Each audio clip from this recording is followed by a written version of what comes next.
രാജ്യത്ത് പെൺകുട്ടികളുടെ ഇടയിൽ സൈക്കിൾ യാത്രയ്ക്ക് പ്രിയമേറുന്നു. നമസ്കാരം, കൊട്ടാരക്കര മീഡിയയിലേക്ക് സ്വാഗതം.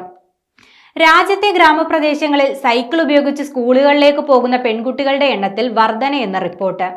സൈക്കിൾ വിതരണ പദ്ധതി നടപ്പിലാക്കിയ സംസ്ഥാനങ്ങളിൽ സൈക്കിൾ ഉപയോഗിക്കുന്ന വിദ്യാർത്ഥിനികളുടെ എണ്ണം വർദ്ധിച്ചിട്ടുണ്ടെന്ന് റിപ്പോർട്ട് സൂചിപ്പിക്കുന്നു.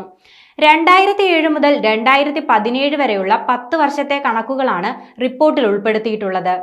IIT ഡൽഹിയിലെയും നാർസി മോഞ്ചി ഇൻസ്റ്റിറ്റ്യൂട്ട് ഓഫ് മാനേജ്മെന്റ് സ്റ്റഡീസിലെയും ഗവേഷകർ നടത്തിയ പഠനത്തിൽ സൈക്കിൾ ഉപയോഗിക്കുന്ന ഗ്രാമപ്രദേശങ്ങളിലെ പെൺകുട്ടികളുടെ എണ്ണം വർദ്ധിച്ചത് നിശബ്ദ വിപ്ലവമായാണ് വിശേഷിപ്പിക്കുന്നത്. ട്രാൻസ്പോർട്ട് ജിയോഗ്രഫി എന്ന ജേണലിലാണ് പഠനം പ്രസിദ്ധീകരിച്ചത്.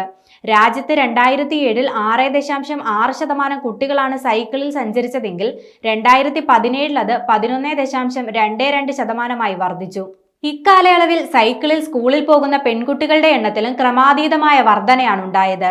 2007 4.5% പെൺകുട്ടികളാണ് സൈക്കിൾ ഉപയോഗിച്ചിരുന്നതെങ്കിൽ 2017 അത് 11% വർദ്ധിച്ചു. 2007-8, 2014, 2017-18 എന്നീ വർഷങ്ങളിൽ വിദ്യാഭ്യാസത്തിലെ സാമൂഹികമായ ഇടപെടലിനെ കുറിച്ചുള്ള ദേശീയ സാമ്പിൾ സർവേയിലെ വിവരങ്ങളെ മുൻനിർത്തിയാണ് ഗവേഷകരായ സൃഷ്ടി അഗർവാൾ, രാഹുൽ ഗോയൽ, അദിത് സേത് എന്നിവർ പഠനം നടത്തിയിരിക്കുന്നത്.